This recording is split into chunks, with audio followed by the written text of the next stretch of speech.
Alright, class, we're going to complete Unit 2, and so we're going to conclude our discussion of the Human Resources Frame with Chapter 8. Chapter 8 comes in two kind of main sections. It comes with the interpersonal skills that are required from managerial science and the skills basically that managers use to make organizations function in the best way possible.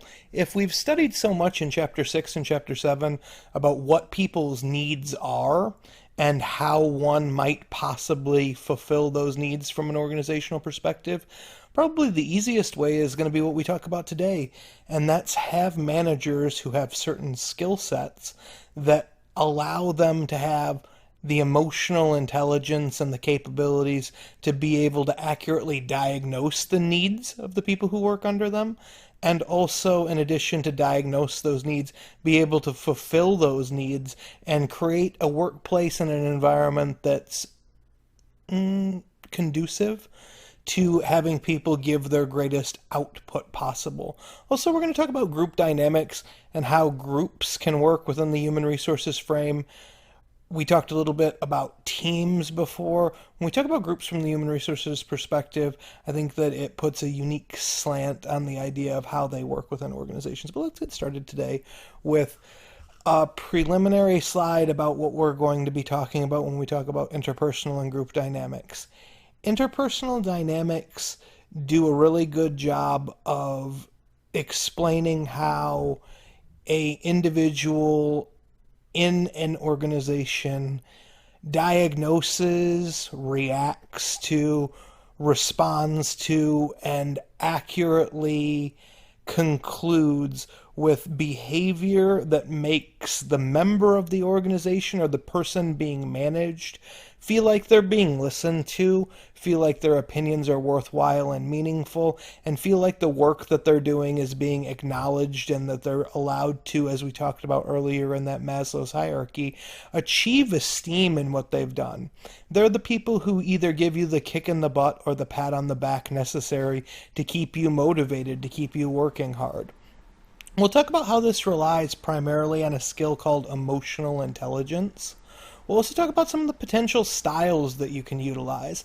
And the style section is going to be really important for us because the style section does a really good job of helping identify some of the skills and capabilities that you can utilize, that you can make it easier on yourself to use if you find yourself in a managerial position. So when I talked about in Chapter 7 how I'm hoping that we keep getting, as these frames go forward, the capability to take these skill sets into our own day-to-day life, we'll learn about how these skills can be utilized with the managerial styles that are presented.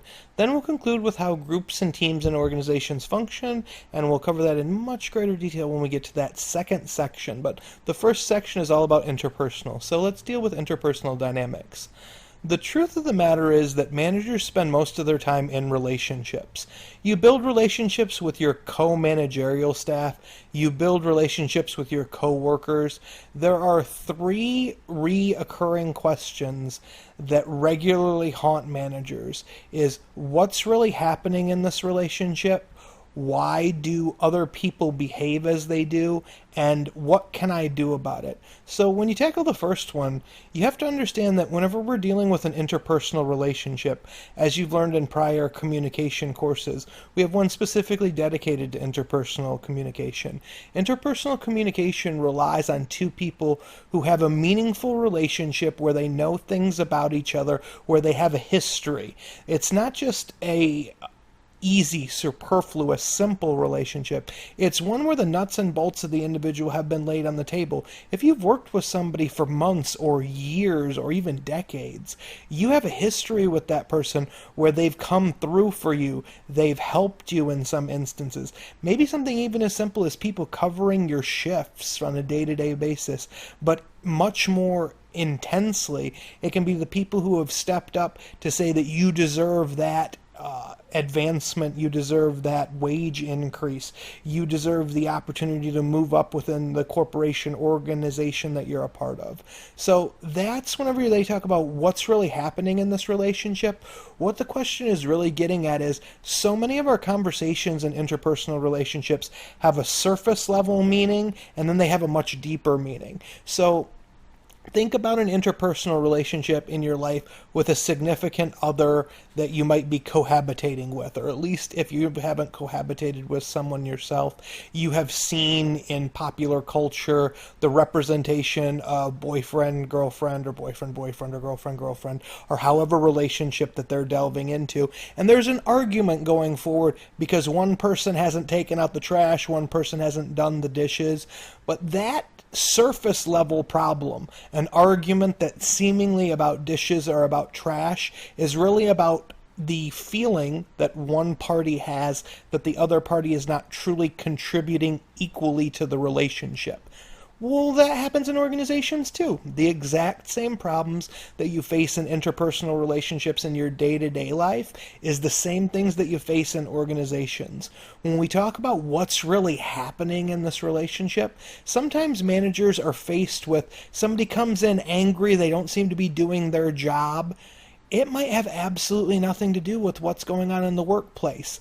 Like a real relationship, I say real, but like an outside of an organization relationship. It could have nothing to do with you, and it could have everything to do with something else. And as we'll get into later with emotional intelligence, you're going to need to be able to decipher that on the fly. And a better manager is able to interpret that data to understand what is really happening and why the problem that's happening between the two people or within the person within the organization is really happening, rather than that surface level that seems to obfuscate or hide that to which is really happening. So the second question that we'll deal with that haunt managers is, why do other people behave in the way that we do? It's one of the interesting phenomenon that you study when you look at communication, and that is that other people are constantly showing you a game of show and don't tell. And show and don't tell works as though we're all playing a certain role that we've established for ourselves. Our identity, as influx as it is and is affected by so many different inputs, it means that people are acting out their own feelings, their behaviors on a stage that is the world around us. There's a certain narrative paradigm that goes along with communication that says that we exist in stories and that we behave as actors on a stage.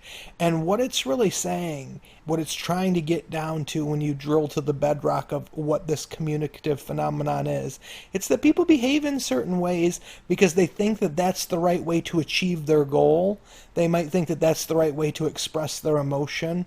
They're behaving the way that they are for some set of reasons that you cannot necessarily know.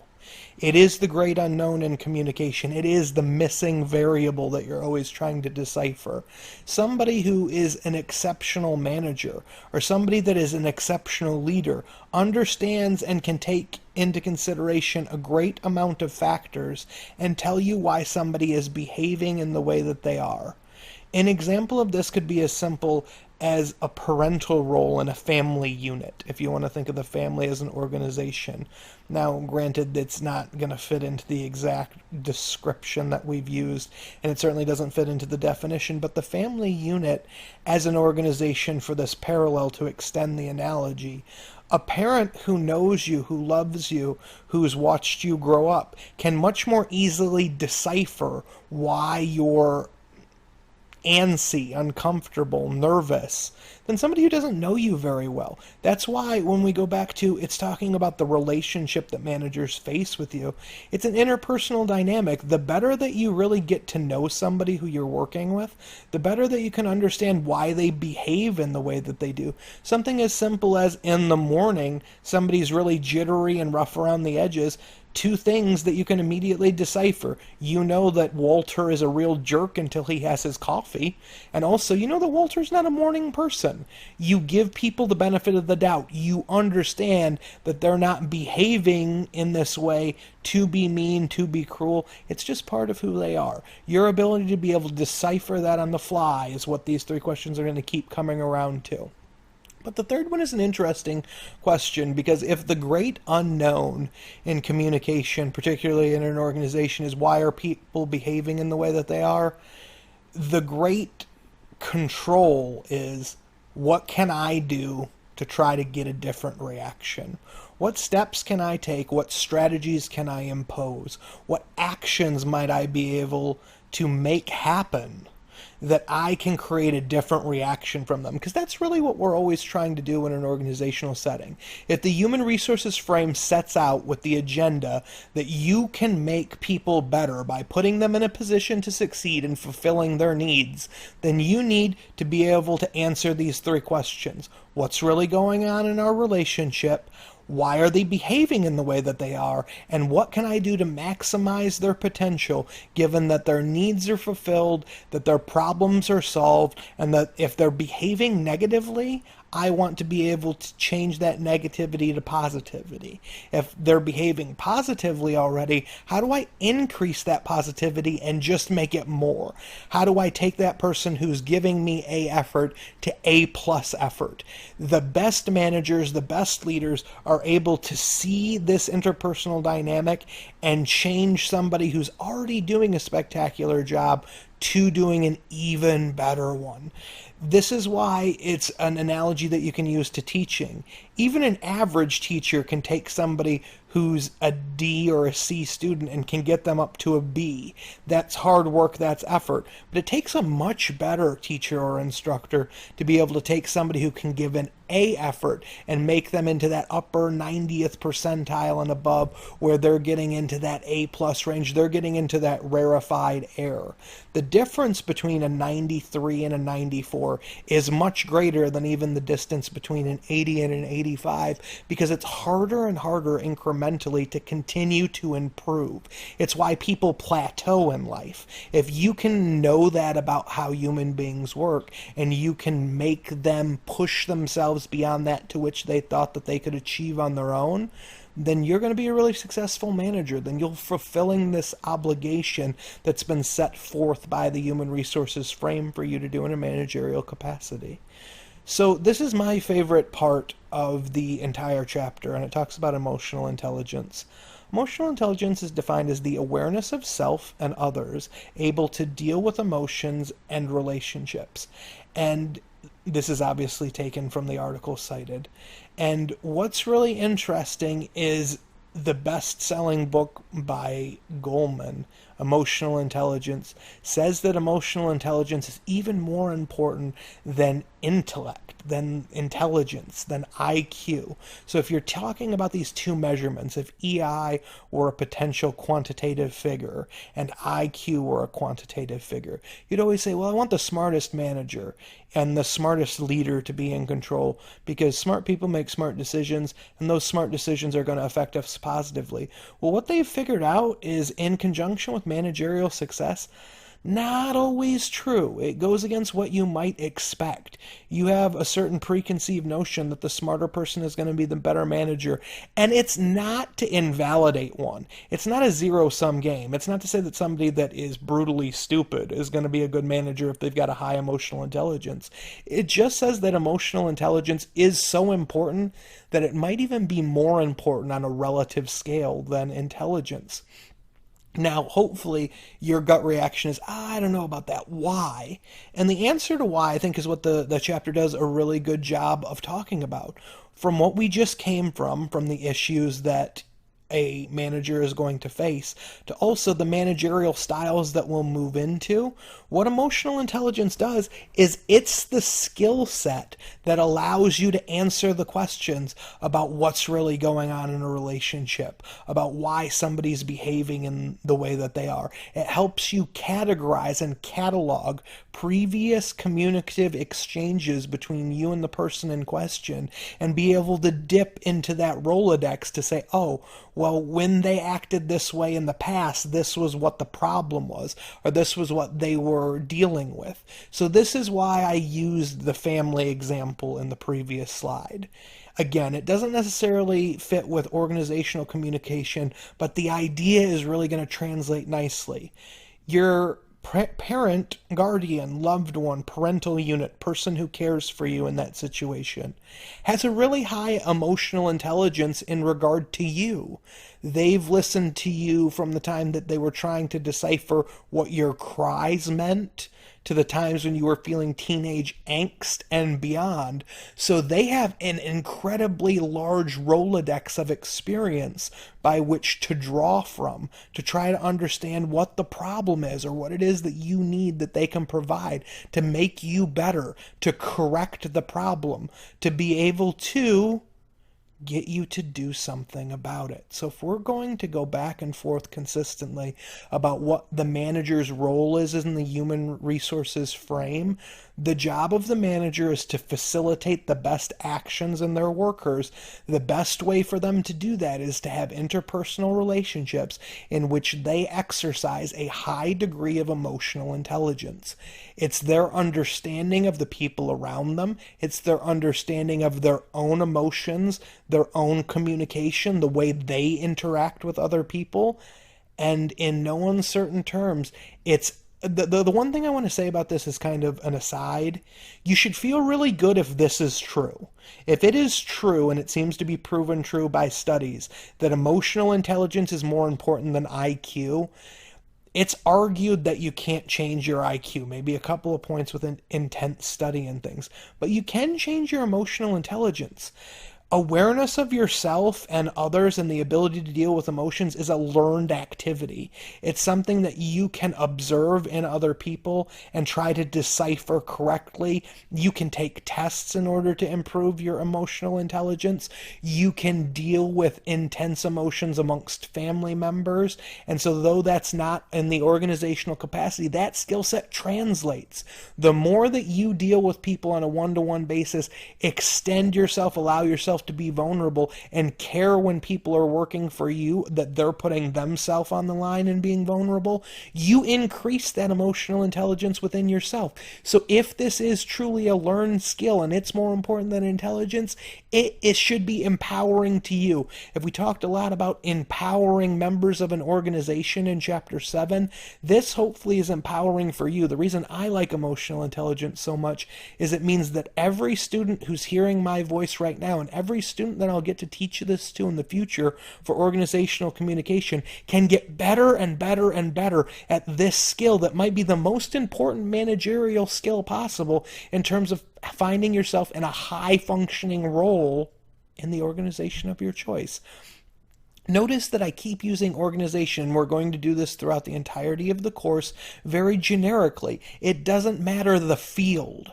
It might be in medicine. It might be in education. It might be in retail. It doesn't matter what field you find yourself in. Emotional intelligence, these frames, and the way that you talk about how you exist in a high level in the organization are all true. And so that's why I think that emotional intelligence is such an interesting perspective to take when we're dealing with the human resources frame, because it tells you that there are a set of tools that you can have that make you a good manager and leader regardless of the place in which you find yourself leading. This should lead to managerial styles or management styles. And there's obviously the spectrum that we see in a lot of different forms. And it's the idea that we see the autocratic, we see the laissez-faire, and we see the democratic styles.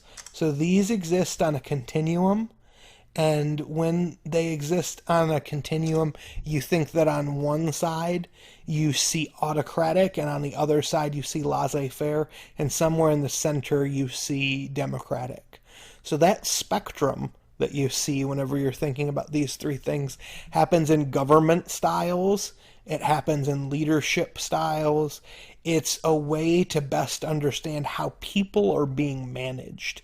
Autocratic is typically associated with a totalitarian regime that is one that is dictatorial by its nature, that keeps people in line by force. A communist regime is typically looked at as the opposite. Now, this is borderline. I mean, it's political science, so there's a variety of different communist visions that you can look at. But for the laissez-faire style, you could look at communism. You could look at an anarchist vision of the world to understand the laissez-faire style of leadership, where everybody's just going to do their own thing, and it's going to either work or it's not going to work. And then the democratic style, right in the center, which is obviously from the root word demos, is democracy. And so you're going to get a democratic style is one in which people have a vote.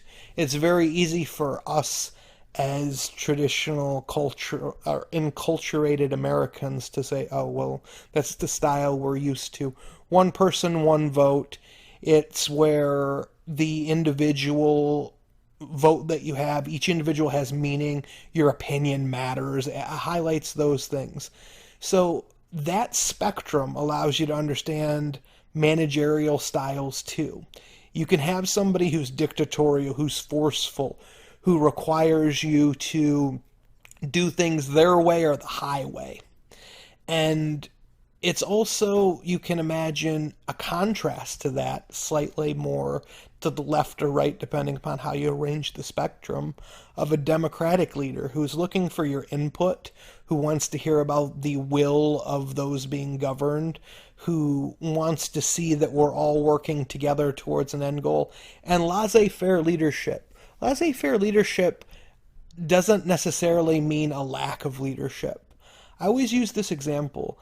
I'm the debate coach here at Henderson State University, in addition to being an assistant professor of communication studies. And before I was a debate coach, I obviously was a competitor in college competitive academic debate.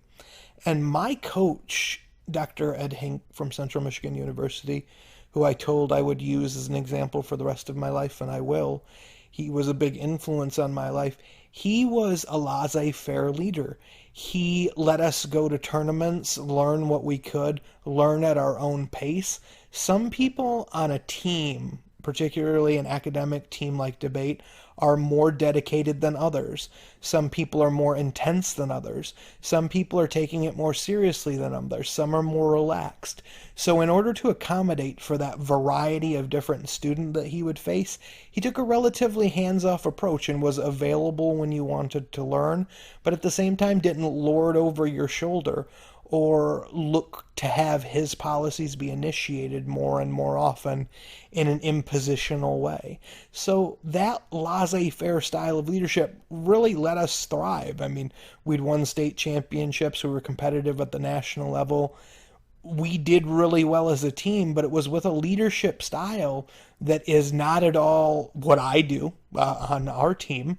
It's not what a lot of high-functioning teams do, but it worked really well because he, as a leader, had a really high level of emotional intelligence. He understood what each person on that team needed to be able to be the best that they could be, and he saw that we didn't need 10 of the most intense individuals possible to be successful, and so that laissez-faire style of leadership let him be able to direct a program where people of varied skill sets all got along really good, learned a lot, and were competitively successful, which is all you could really ask for a team styled such as that. A Myers-Briggs inventory is always interesting. If you've never taken a Myers-Briggs test, you can just go to Google and type in the Myers-Briggs test, and I think they're available mostly for free. You take a lot of them whenever you're in the corporate world. My wife, before she got her buying job at no, not at Dillard's, but in her previous corporation that she worked for, she needed to take a Myers-Briggs assessment, and it's a series of questions, some more intense than others. The one that she had brought home, I believe, was 200 questions, and what it's trying to do is it's putting you on these varied spectrums, and it's introversion to extroversion. So are you somebody who works within themselves and is kind of relatively a loner style, or are you somebody who needs to be the center of attention, life of the party? Are you the person that people connect through? And I won't belabor you with each one of the spectrums, but that's what the spectrums look like whenever I talk about all the spectrums of a Myers-Briggs. So it has a scale in which it's kind of 0 to 100 for each of these, and it's how intensely are you one or the other. So you might, for example, be a really introverted person who is really intuitive and really feeling, right? But then your judging and perceiving characteristic might be closer to the middle. Your intensity, if introversion is a 0 and extroversion is a 100, the number and the closeness to those different poles is how accurately that particular trait represents you. And this skill set inventory is what a lot of management positions use to put people in the right place in order to succeed. If we talk about the human resources frame, you need to sometimes take somebody that you're hiring off the street that you don't have an interpersonal relationship with, that you don't have years of experience with. Anybody who's fresh out of college, for example, and you need to say, I need to know their skill set. Well, here's a test that tries to accurately portray what that skill set might look like, and it gives you these scales in order to try to put people in positions where they'll be able to succeed. So I think we're going to be able to skip over the Big Five model, but the idea behind this is that there's a set of characteristics that people display whenever they're managers that are overly exemplified, easy to point out. Why they call them the Big Five is because a lot of people fall under these rubrics and these categorizations, and they're almost a little bit cartoonish, I think, in the way that they're described, but at the same time, they are accurate. And why do I say they are accurate despite being cartoonish? People often fall under these because they're big, explanatory ways of categorizing people who are managers. So let's take the neurotic manager as a potential example. They have a very difficult time controlling negative feelings. If you've ever dealt with somebody who can't handle rejection, or you've dealt with somebody who is vindictive, and that if you wrong them in any way, they're going to get you back many times over for it, that neuroticism is a dangerous style of managing. It's, in terms of managerial style, it's corrosive, it's negative, it's scary to have somebody like that in control. Agreeableness is valuable, but as with anything, overly agreeable managers get walked all over and sometimes not the most competent of leaders. So again, I'll let you look at the Big Five model and make your decisions about how you think these potential styles. They also describe those who are being governed. They're not necessarily just about the managers themselves, but they describe the employees. If we're talking about people who have needs and you've got somebody who is highly neurotic on your staff, then you need to make sure that they're receiving positive enforcement rather than negative enforcement to be able to get the most out of them. So they want to hear positive words of affirmation. They want to hear attaboy or attagirl. They want you to be able to get a pat on the back. They're not going to deal well with a good chewing out. They're not going to react well to a negative environment with threats and levies against what their job capabilities are. So something to consider when you're dealing with both your own personal managerial style and how you are as a person. Remember that emotional intelligence deals not only with the other people that you're going to be working with, but also with understanding yourself and how you fall into these spectrums and how you might be able to improve your own skills. So groups and teams is the next section, and that's what we're going to cover from this point until the conclusion of the chapter. And it deals with the informal roles of groups, the informal group norms, interpersonal conflict in groups, and leadership and decision-making in groups. Let's go ahead and jump right into informal roles in groups. Informal roles are defined as unwritten, often unspoken expectations about how a particular individual will behave in a group. Individuals often prefer different roles. Some prefer active and in control, while others prefer to stay in the background. Think about that from an emotional intelligence perspective. You need to know who's the person who's going to want to be a team leader. You want to know who's going to be the person who's the best wingman, for lack of a better term. Who's the best second in command. Some people are really, really good at providing the emotional support and the kind of directives from that middle management position that we talked about when we talked about the structural frame. They're really important and valuable to the organization, but they don't want to be at the absolute top, and they certainly don't want to be at the bottom. The middle people are important too, and so the need for individuals to be set to the role that they want to be in the organization is always important in order to understand how well they're doing and how that informal role or unspoken expectation of what they're going to do will be. Individuals who can't find a comfortable role may withdraw or become troublesome. It's that feeling that we talked about in Chapter 6 when we talked about what do people do when they feel like they're a member of an organization that isn't successful, or worse than just isn't successful, it's not fulfilling to them in a primary way. They can often become withdrawn, they can become absentees, they can leave the organization, or they become troublemakers. They try to make it harder for the people who are being successful in the group. Individuals might want to compete over the same role. If you get two people who have alpha personalities, an alpha male and alpha female, two alpha males, two alpha females, etc., what you find is that those people might be vying for who's the real leader, who's the real boss of this group. And that can be highly fractious for a group. It's the informal roles that people accept to. There's also informal roles help you to understand that there's structural legitimacy and then there's perceived legitimacy. And we talked a little bit about this in the structural frame chapters, but it's the idea that if I tell you someone is your leader, and I am the owner of the organization or the corporation, and you go, okay, that's the manager. That's a kind of leadership that's given from the structure. It's perceptually less than the perceived leader. Who's the person you go to when you have a problem?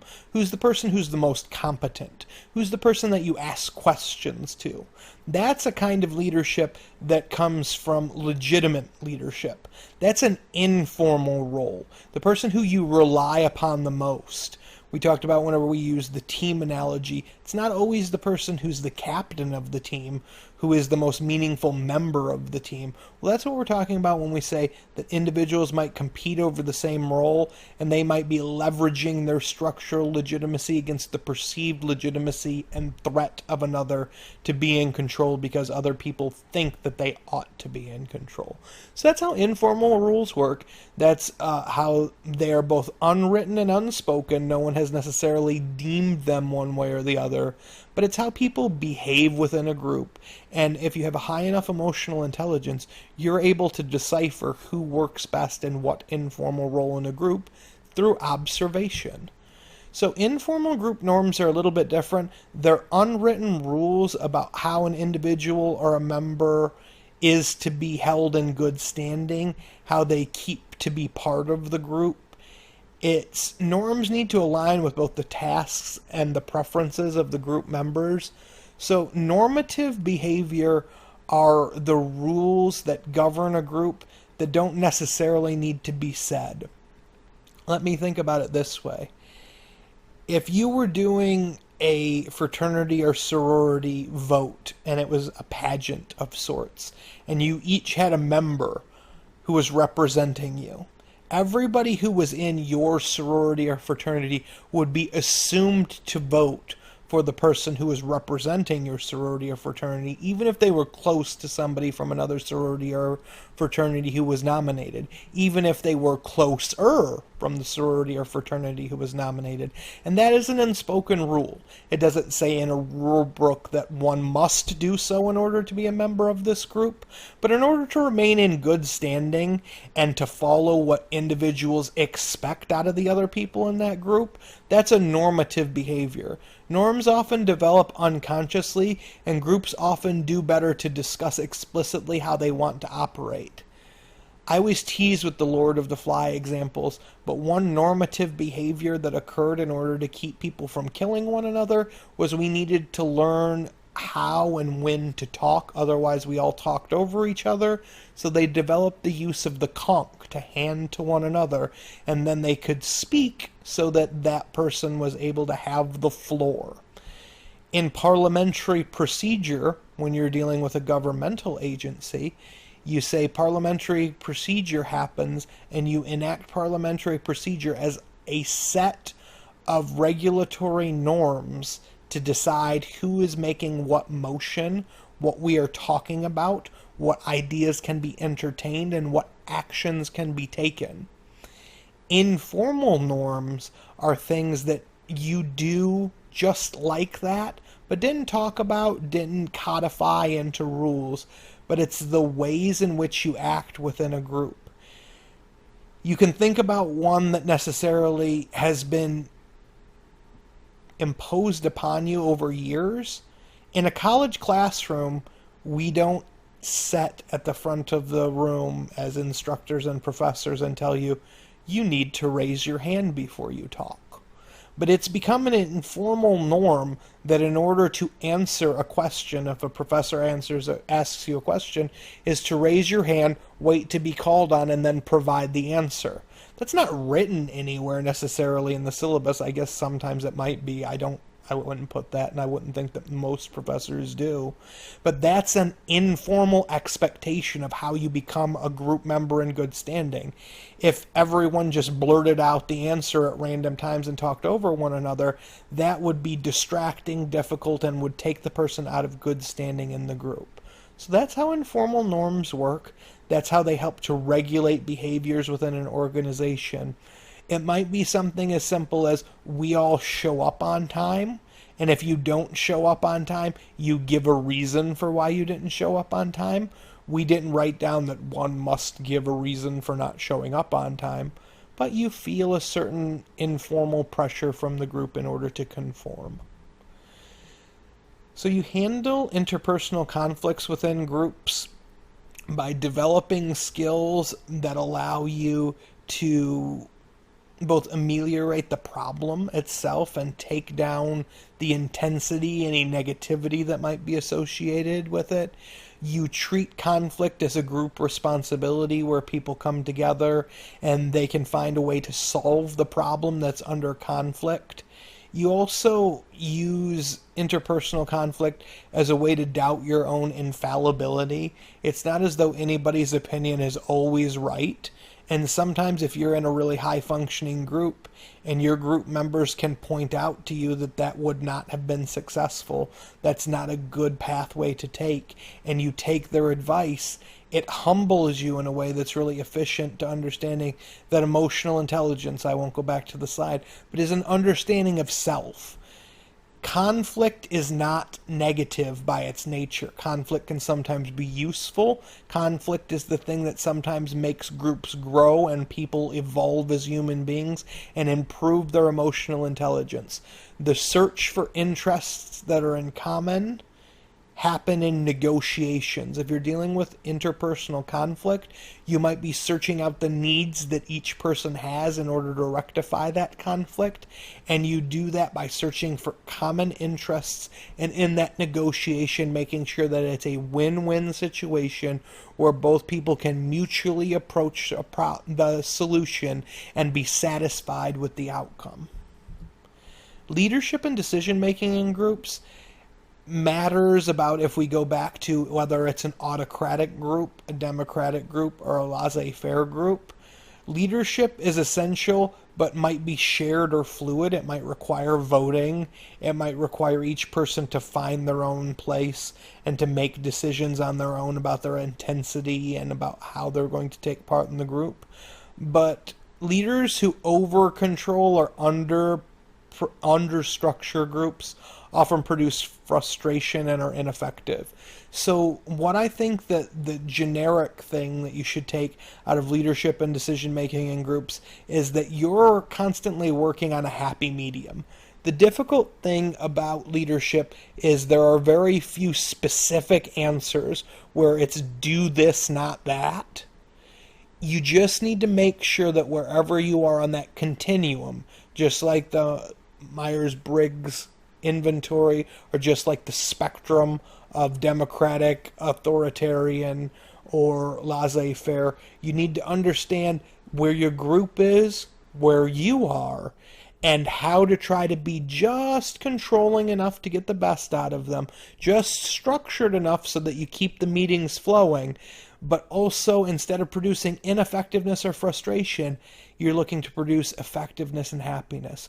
So these vague and generic ideas are what you're constantly trying to balance.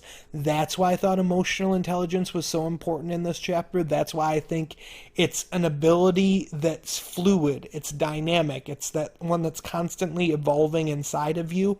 You use that emotional intelligence in order to be a better leader and in order to steer the decision making within the group that you find yourself a leader of. So what did we talk about today?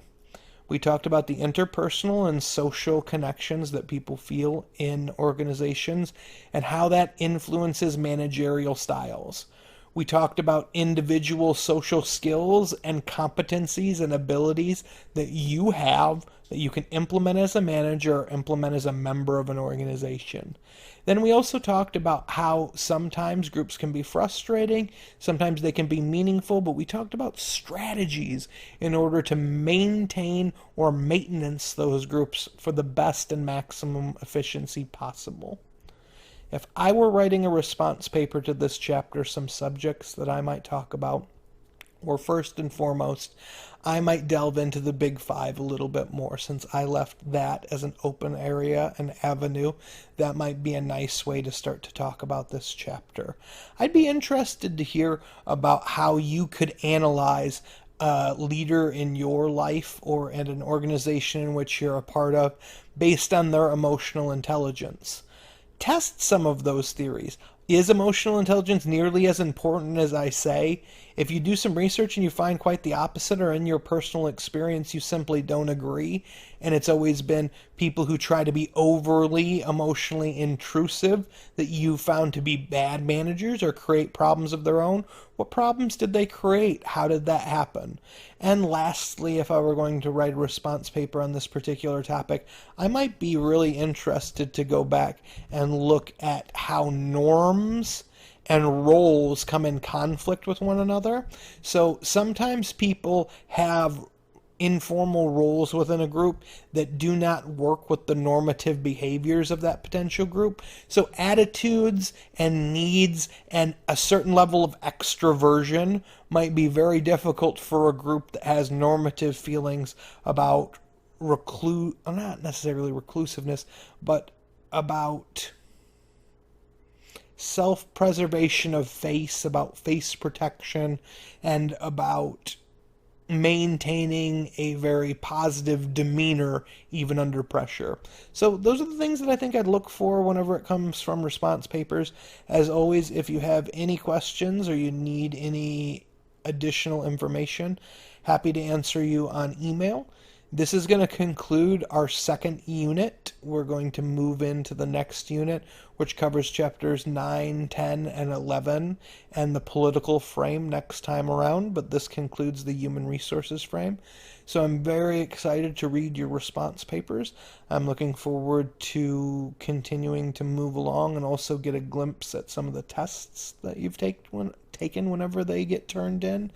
And as always, take care, and I hope you've enjoyed the lecture.